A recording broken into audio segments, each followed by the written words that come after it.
탄생한 지 40주년 되는 해입니다. 1976년 11월 21일에 오타와 한인 크리스천 모임이라는 이름으로 시작이 됐고요. 지금 우리가 사용하는 오타와 한인교회라는 이름을 가진 것은 1982년 8월입니다. 그러니까 이름을 현재 이름으로 가진 이후 이제 33년이 지났고, 또 저희 교회가 시작한 지 이제 40년이 되었는데요. 이 정도 되는 역사를 지니고 있는 교회들은 주로 세 가지 단계에 놓여져 있습니다. 첫째는 더 성장하고 더 성숙해지는 것이죠. 더 성장하고 더 성숙하고 또 다른 변화를 향해서, 또 다른 미래를 향해서 나아가는 그런 교회가 있습니다. 두 번째는 현재 상태에 머무르는 교회죠.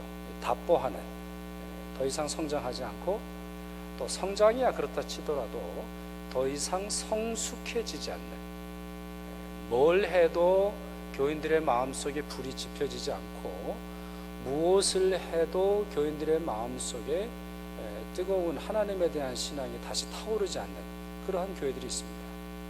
또 마지막으로 세 번째는 간신히 명맥만 유지를 하던가 아니면은 이미 문을 닫았던가 하는 그러한 교회들이 있죠. 40년, 어떻게 보면은 한 세대가 지나고 또 다른 세대가 될 수 있는 그와 같은 긴 역사이기에, 교회도 또 교회 안에 있는 여러 가지 것들도 살고 죽고 회복하고 병들고 다시 병으로부터 노임받는 그러한 과정을 겪습니다.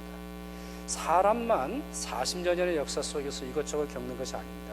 교회도 굉장히 다양한 경험들을 하게 돼 있고 또 더 하도록 되어 있는 것을 볼 수가 있습니다. 자, 그렇다면 40년의 역사를 저희가 이제 목전에 두고 있는 우리 입장에서 우리는 무엇을 먼저 해야 되겠습니까? 이제 40년, 또 이제 10년, 50년을 향해서 나아가고 또 100년의 역사를 내다보면서 우리가 미래를 준비해야 될 때 우리가 가장 먼저 해야 되는 것은 무엇이겠습니까? 다른 교회들이 뭐 하고 있는지 좀 돌아볼까요? 또 다른 좋은 교재들을 좀 찾아볼까요? 또 여러 가지 프로그램들을 우리 교회에 한번 접목을 해볼까요? 네, 그래야죠. 남들이 어떻게 하는지 잘 살펴보고 또 지금 현 흐름 속에서 우리에게 주는 도전을 우리는 배워야 합니다. 그러나 그것은 우선적인 것은 아닙니다. 필요하긴 해도 우리가 하는 과정 중에서 우리가 마땅히 해야 하는 것인데도 우선적인 건 아닙니다. 정말 우선적인 것은 성경이 우리에게 말하는 교회의 모습을 다시 돌아보는 겁니다. 40년 전에 우리 교회를 시작하셨던 하나님의 비전, 또 그 가운데서 이 40년의 역사 가운데서 우리를 인도하셨던 하나님의 뜻과 손길을 기억할 뿐만 아니라 다시 한번 성경으로 돌아가서 우리는 지금 바로 가고 있는지, 우리는 지금 올바로 서 있는지, 아니면 앞으로 우리가 할 일은 무엇인지 성경을 통해서 조명해 보는 과정이 필요합니다. 그래서 저는 올해 틈나는 대로 성경이 말하는 이 교회의 모습,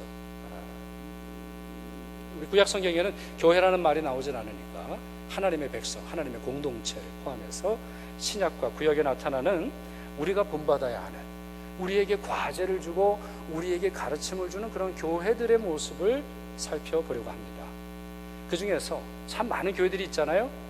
우리와 같은 이민교회의 모습, 아니면 우리 같은 이민교회와 닮은 교회의 모습을 좀 살펴보려고 합니다. 그와 같은 역사적인 상황, 그와 같은 여러 가지 상황, 우리 컨텍스트가 우리와 좀 유사한 그런 교회들을 보면서 우리에게 주신 하나님의 뜻을 찾아보는 시간을 가지도록 하겠습니다. 먼저는 오늘 첫 시간인데요, 바벨론 포로에서 돌아온 사람들의 이야기를 오늘 좀 여러분하고 나누도록 하겠습니다. 작년 우리 하반기부터 이제 바벨론 이야기를 제가 많이 합니다. 많이 하는데 그 결정적인 이유는 우리가 살고 있는 이 시대가 바벨론과 너무 유사하기 때문입니다.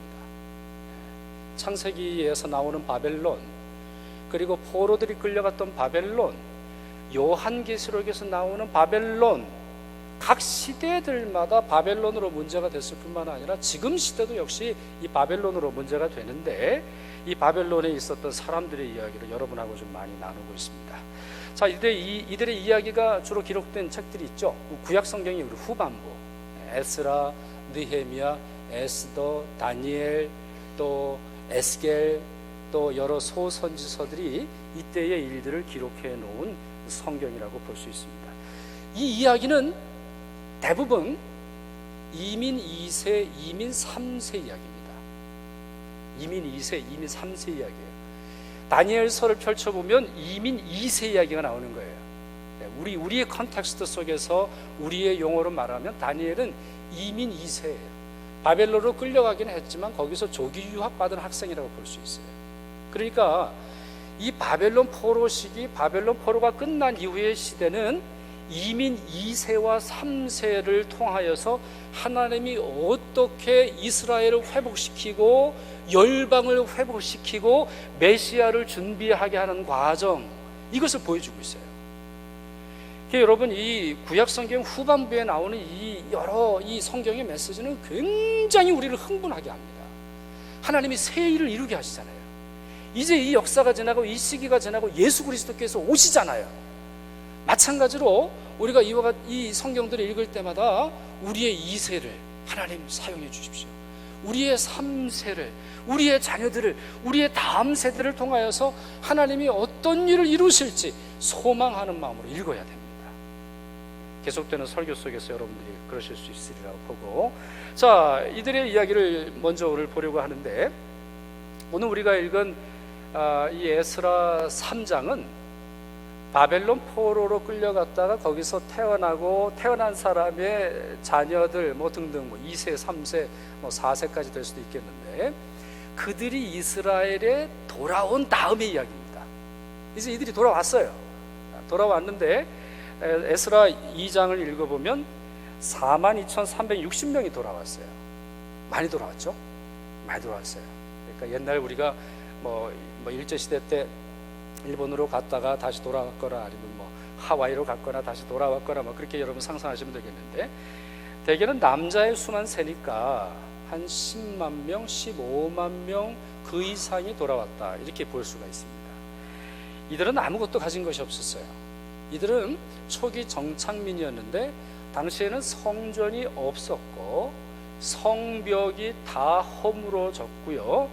그리고 북쪽에는 사마리아라고 하는 이제 지역이 생성이 됩니다. 원래는 그런 지역이 있지는 않았는데 이 사마리아에 혼혈인들이 살게 됩니다. 그러면서 하나님의 말씀을 왜곡하고, 이걸 또 이제 나중에 말씀드리겠습니다만, 왜곡시켜서 자기 나름대로의 전통을 만들고 원래 전통을 가지고 있는 사람들을 미워했던 그런 사람들이 정착을 하게 돼요. 그러니까 이들이 이 초기 1차 귀한 자들이 어떻게 하나 이렇게 볼 때입니다. 그리고 동쪽이나 남쪽에 있는 여러 국가들이 이 유다가 돌아오는 것을 굉장히 싫어하면서 증오하고 어떻게 하든지 이들을 괴롭힐까, 이제 그걸 궁리하고 있을 때인데 오늘 3장의 내용이 펼쳐지는 겁니다. 이들이 예루살렘에 다 모였습니다. 1차 귀한 자들이 다 모였는데 그 이유는 무엇이냐? 예배를 드리려고 하는 겁니다. 예배를. 군대도 없는데 자기들이 한꺼번에 모였다가 누가 공격해오면 어떻게 할 거예요? 전혀 대비책이 없는 상황 속에서, 상황과 조건이 갖추어지지 않는 상황 속에서 그들은 예배를 드리고 있더라는 거예요. 그러면 그들은 어떻게 예배를 드리고 있습니까? 첫째, 모든 사람들이 함께 예배를 드렸다고 되어 있어요. 1절 말씀 보세요. 일제히 예루살렘에 모인지라, 이렇게 되어 있죠.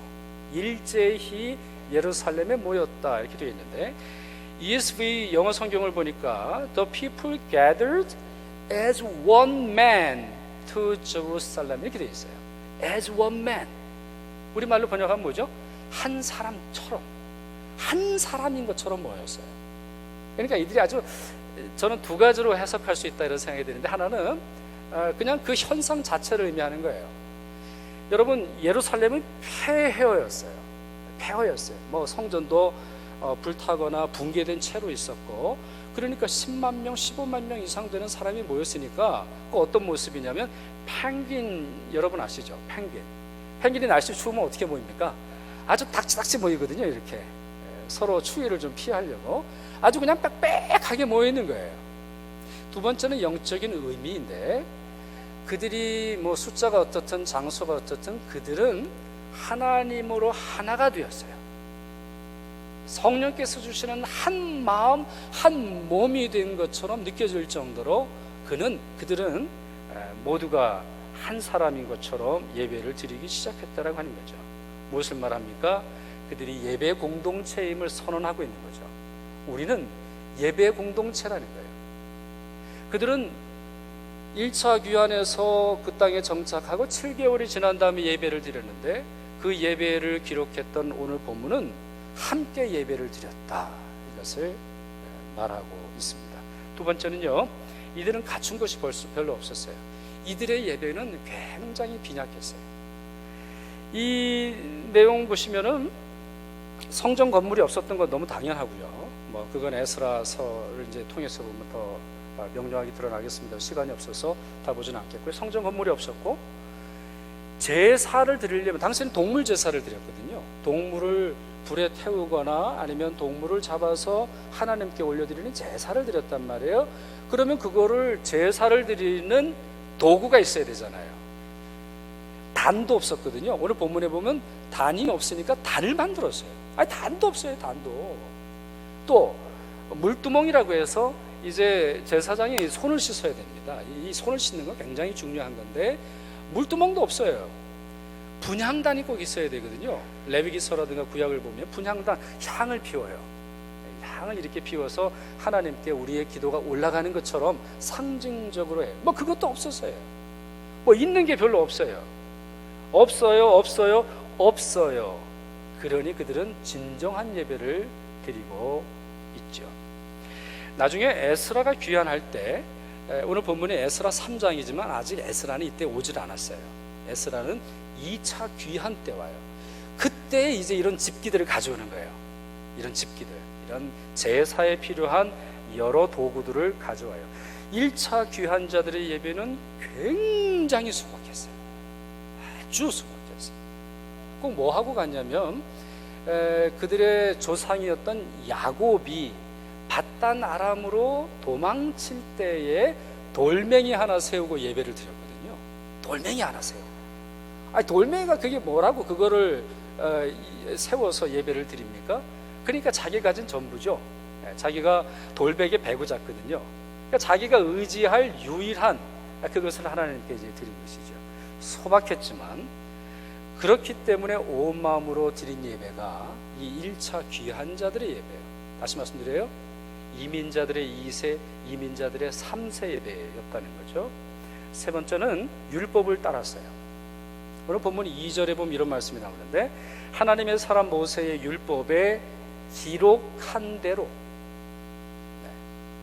그들은 자기 감정대로 예배를 드리지 않았어요. 자기들이 원하는 방식으로, 뭐 사마리아 방식, 유대 방식, 바벨론 방식, 애굽 방식으로 드리지 않았어요. 성경에 기록한 대로 드렸어요. 성경대로. 4절에도 역시 유사한 말씀이 나오죠. 기록한 규례대로, 기록된 대로 했다는 말이에요. 성경적으로 예배를 드렸다라고 하는 그런 말씀입니다.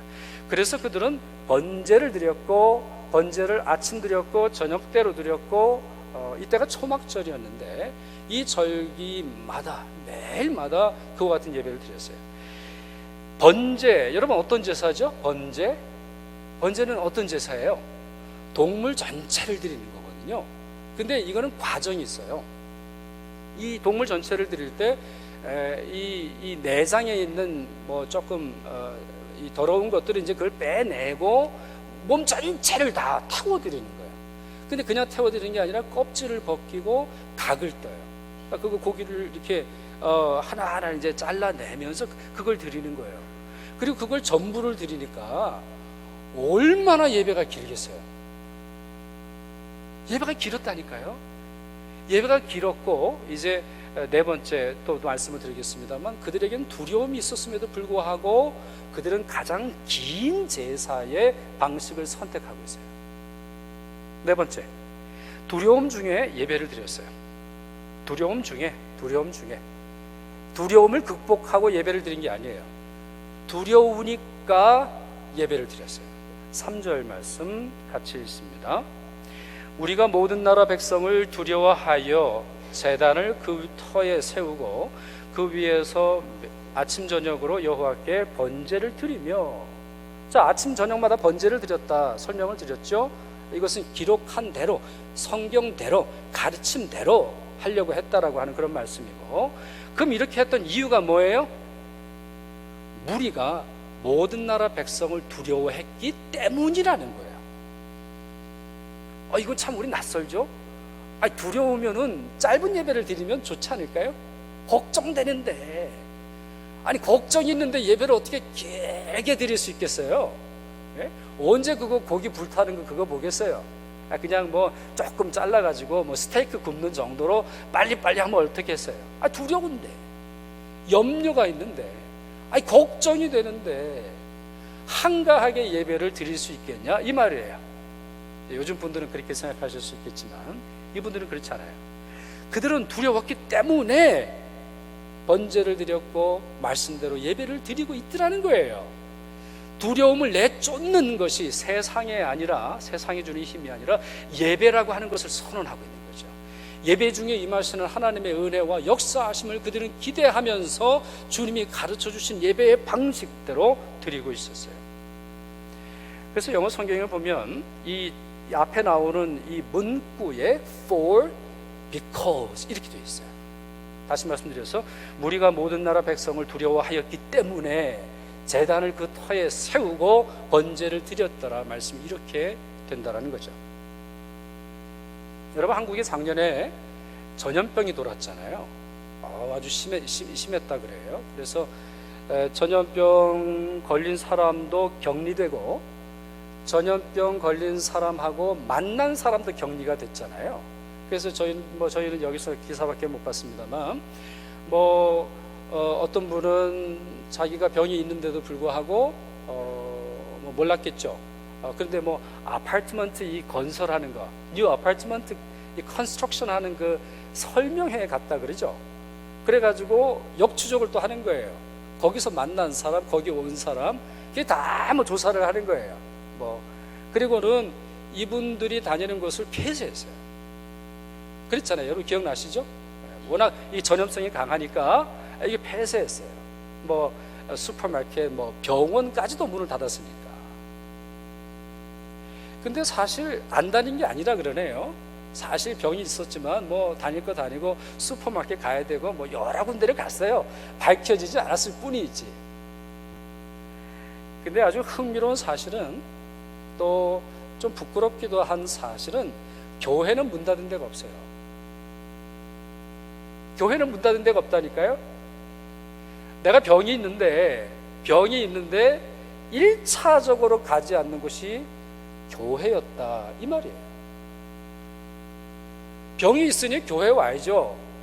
전염병이 있더라도 교회의 어떤 일정한 부분들을 둬서, 아니면 그와 같은 교인들이 함께 예배 드릴 수 있도록 해주면 좋을 텐데, 교회도 그런 노력을 기울이지 않았고 교인들도 굳이 병이 있는데 교회를 갈 생각 없더라는 말이죠. 문제가 생기면 먼저 중단하는 것이 교회라는 거고, 문제가 생기면 발길을 끊는 것이 예배라는 것이고, 자기의 마음속에 두려움과 걱정과 근심이 있으면 먼저 중단하는 것이 하나님을 만나는 것이다 라는 또 다른 현상 아니겠습니까? 이 1차 귀환자들의 모습을 보십시오. 다시 말씀드립니다. 이들은 두려웠기 때문에 예배를 드리고 있어요. 자기 자신의 삶의 무게를 스스로 감당할 수 없기 때문에 자기의 모든 것이 노출되는데도 불구하고, 그 예루살렘 폐허에 있으면 안 되는 거거든요. 군대 보디가드를 데리고 있어야 되거든요. 그것도 아무것도 없는 소위 말하는 주제에 거기서 하나님께 예배를 드리고 있더란 말이에요. 진정한 예배, 바로 그런 예배죠.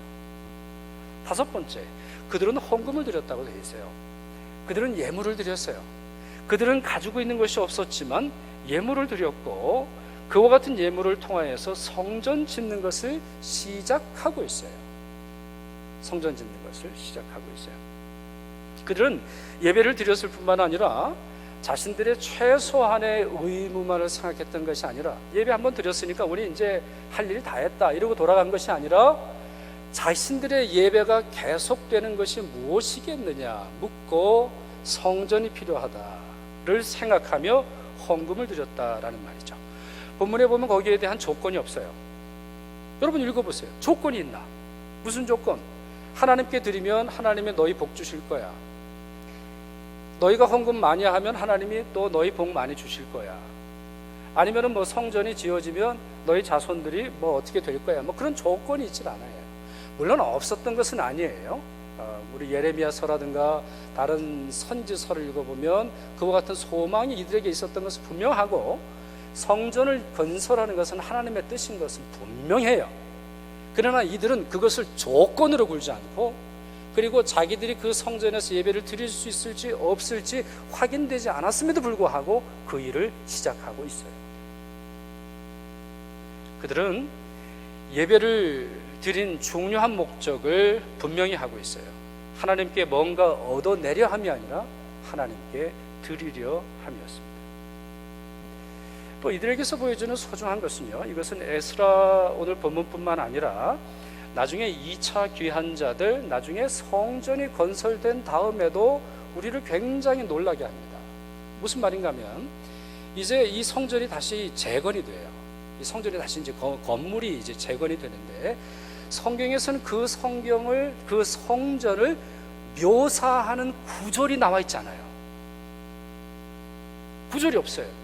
이 스룹바벨 성전이라고 하거든요. 최초에 지어진 성전을 솔로몬 성전이라고, 두 번째 지어진 성전은 스룹바벨 성전이라고, 이게 또 무너져요. 그럼 나중에 헤롯이 세운 성전을 헤롯 성전이라고 해요. 이것도 역시 무너집니다. 지금 있는 예루살렘에 있는 성전은 유대교의 성전도 아니고 기독교의 성전도 아니에요. 이슬람의 성전이에요. 거기는 유대인의 땅이 아니에요. 거기는 이슬람 땅이에요. 유대 땅은 어디까지냐면 그 성전에서 나와 있는 벽, 거기까지예요. 거기까지. 그래서 여러분, 유대인들은 검은 옷을 입죠. 이 검은 이거 쓰잖아요. 그게 다 상복이에요. 자기의 성전을 뺏겠다라고 하는 그런 뜻인데, 여하튼 이와 같은 과정을 통해서 될 때 스룹바벨 성전도 굉장히 소중한 성전이죠. 근데 성경은 그 성전을 묘사하고 있지 않더라는 거예요. 그래, 헤롯 성전도 역시 마찬가지인데, 여러분, 스데반이 순교를 당하는 중요한 이유가 있습니다. 이 성전에 대해서 언급했기 때문이에요. 그가 이사야를 인용하면서 이와 같은 말을 했는데, 한번 같이 읽어볼까요? 그 다음 구절을 한번 보여주시죠. 예레미야 7장에 있는 말씀.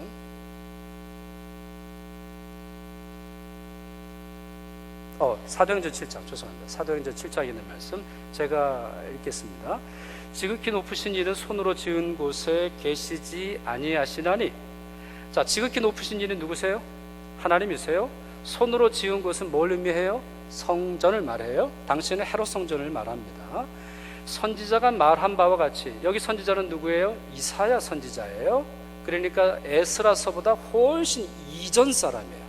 수백 년 앞서 있는 사람인데, 그 선지자를 통해서 주께서 이르시되, 하나님께서 말씀하셨어요. 하늘은 나의 보좌요 땅은 나의 발등상이니 너희가 나를 위하여 무슨 집을 짓겠으며 나의 안식할 처소가 어디이냐? 이 모든 것이 다 내 손으로 지은 것이 아니냐? 그래서 돌 맞아 죽었어요. 여러분, 이게 돌 맞아 죽을 일이에요? 아니, 맞는 말 아니에요? 하나님은 위대하지 않으세요? 하나님은 만유의 주 아니세요? 하나님은 천지를 창조하신 분이잖아요. 하나님은 그분이 원하시는 곳에 거하시고, 그분이 원하지 않으시는 곳에 거하지 않으시며 그분의 뜻을 이루는 분 아니세요? 그분은 전지전능한 하나님 아니십니까? 무소부재하신 하나님이 아니세요? 그런데 그 하나님을 믿는다라고 하는 사람들 중에 어떤 사람들은 건물을 숭배하더라는 거죠. 건물만 숭배해요? 물건을 숭배하더라는 거죠. 다른 곳에는 임하시지 않아요. 여기만 임해, 여기만. 다른 곳에서는 하나님이 하나님이 아니고 하나님은 무기력하고 하나님은 힘을 잃어버리며 하나님은 주무실 거야, 이렇게 말하는 사람들이 있더라는 거죠. 스데반은 그게 아니라는 거예요. 이게 복음이죠. 위대하신 하나님, 우리의 생각보다 더 크신 하나님, 나의 생각은 너희의 생각과 다르다라고 말씀하시는 그 하나님을 스데반이 전한 거예요. 그러니 돌을 맞아 죽은 거예요. 사람들은 보이는 것만, 자기들이 앉아있는 곳만을 거룩하단 말하고 오직 그것만을 붙잡으려고 하는 그와 같은 물질주의적인 삶의 모습이 있었기에 바로 이와 같은 스데반의 진정한 복음을 받아들이지 못했어요. 스데반이 준 것이 아니죠. 이사야를 통해서 구약 성경 전체에서 끊임없이 말하던 것을 신약 시대에 살고 있는 수많은 사람도 이해를 못하고 지금까지도 마치 성전 건물이 유일한 거룩한 장소인 것처럼 많은 사람들이 살아가고 있더라는 거죠. 1차 귀환자들은 이걸 거부한 거예요. 그들은 아무것도 없었지만 성전이 지어지기 전에도 포기할 수 없는 것이 있었어요. 그것은 예배예요. 건물이 있기 때문에 예배 드린 것이 아니라 예배가 있기 때문에 건물이 필요한 거예요. 여러분, 다시 말씀드립니다. 저는 성전 건물이 필요 없다거나 성전 건물은 어떻게 해도 된다라는 이런 뜻에서 말씀드리는 게 아니에요. 거룩한 예배를 드리고자 하는 노력이 100이라면 성전에 대한 노력이 12호 1 정도가 돼야 진정한 예배가 있는 거예요. 그런 점에서 이 초기 귀환자들은 그 일을 잘 감당했어요. 왜 그럴까요? 그들은 바벨론에서 살았기 때문이에요. 바벨론, 온갖 돈과 우상 숭배와 간음과 이 세상에 화려한 것들이 다 있는 도시였거든요. 거기서 믿음을 지켰던 사람들인데 예루살렘에서 못 지키겠어요? 이민 땅에서 하나님의 복음을 지키고 하나님의 말씀의 그 순수함을 지키려고 목숨을 걸었던 사람들인데 고국의 현실, 고국의 무너진 현실 앞에서 뭘 두려워하겠어요? 그들의 부모를 통해서 진정한 예배를 배웠고 그 예배를 통해서 하나님을 만났기에 그들의 조상들이 사라졌던, 그들의 조상들이 무너뜨렸던 그 땅에서도 하나님의 말씀의 가치를 다시 세울 수 있었어요. 이건 놀라운 사전 예배의 힘이죠. 그들이 그렇게 예배를 드렸기 때문에 이 1차 귀환자들이 예배의 공동체를, 하나님의 말씀만을 소중히 여기고 소박했지만, 두려웠지만, 가진 것이 없었지만 진정한 예배를 드릴 수 있었어요. 사진 한 장 보실까요? 사진 한 장. 제가 좋아하는 옛날 교회 사진입니다. 제가 다녔던 교회는 아니고요. 제가 어린 시절 교회들이 대부분 이랬어요. 대부분 교회들이 이랬어요. 저는 조금 어린 편이라서 저희 교회는 그래도 의자가 있었어요. 장의자가 있었던 그런 이제 기억이 나는데 옛날 아무것도 없었어요. 겨울에 얼마나 추웠는지 몰라요. 겨울에는 난로 피웠거든요. 그래서 석탄이 있으면 좀 좋은 교회였고, 나무 떼고, 그것도 교인들 중에 목욕탕 하는 교인이 있으면은 그 교회는 아주 그냥 겨울에 한참 나무 뗐죠.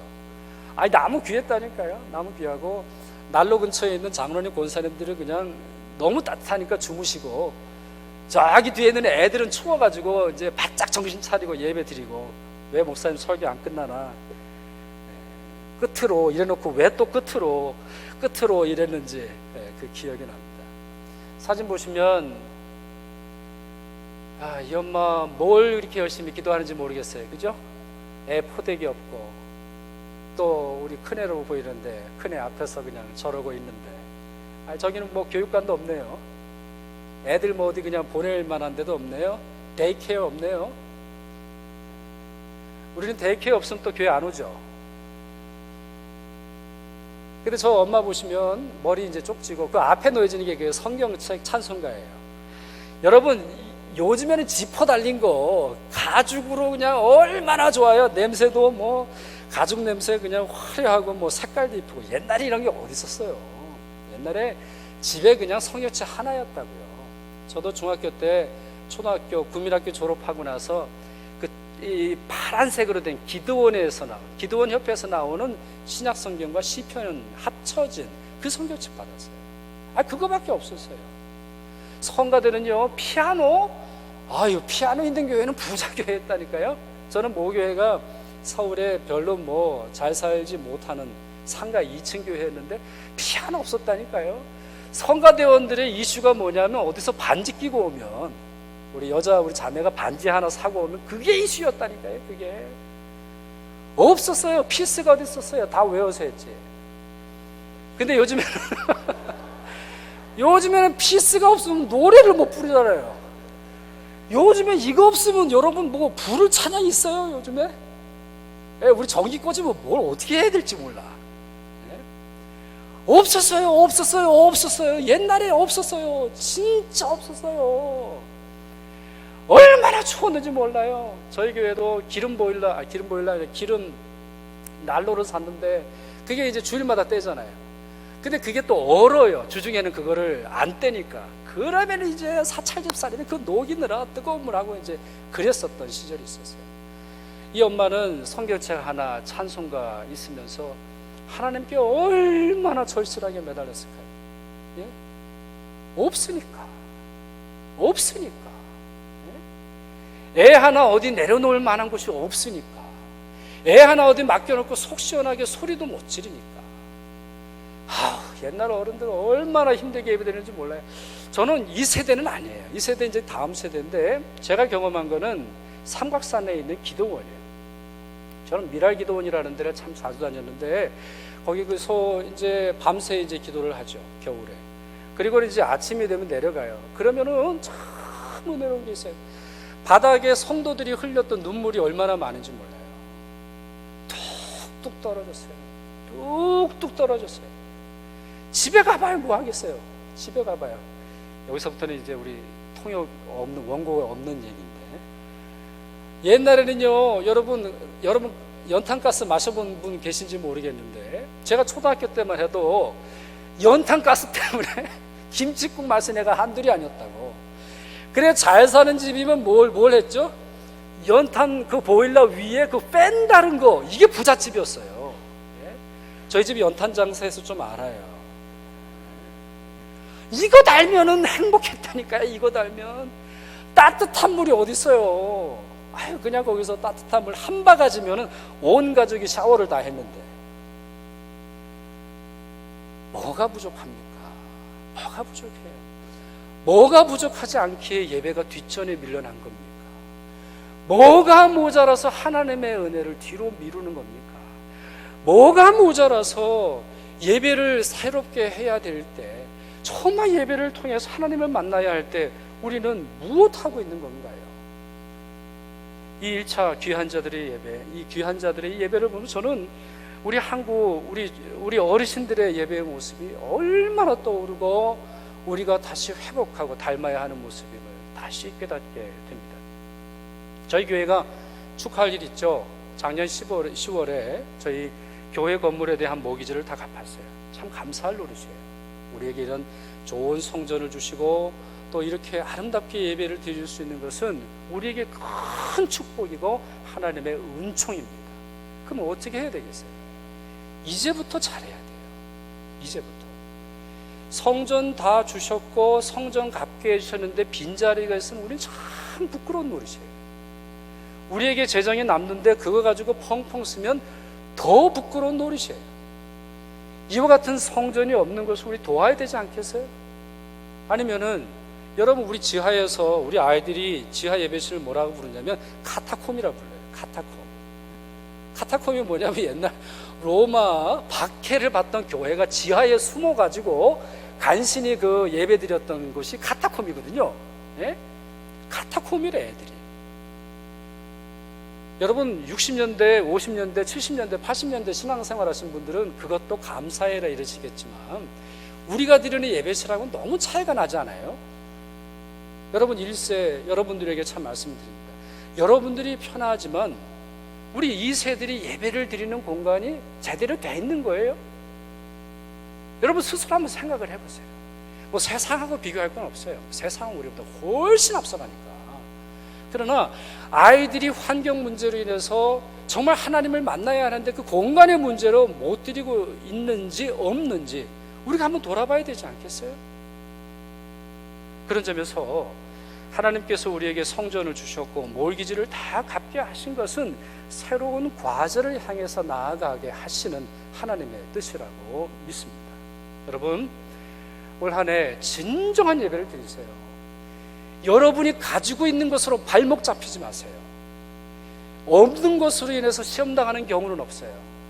여러분 어렸을 때, 아니면 여러분들이 예수님 처음 만났을 때, 여러분들이 신앙이 뜨거웠을 때 보세요. 없는 걸로 문제가 생기든가, 아니에요. 있는 걸로 문제가 생기는 거예요. 가진 것으로 그거 쓰느라 그걸로 인한 갈등 때문에 그걸 뺏긴 것으로 인해서 문제가 생기는 것이지, 없는 사람은 자유로운 법이에요. 오늘 본문의 이 교회 모습을 잘 기억하시고 우리 교회나 여러분들이 진정한 예배 속에서 하나님을 만나시길 바랍니다. 기도하겠습니다.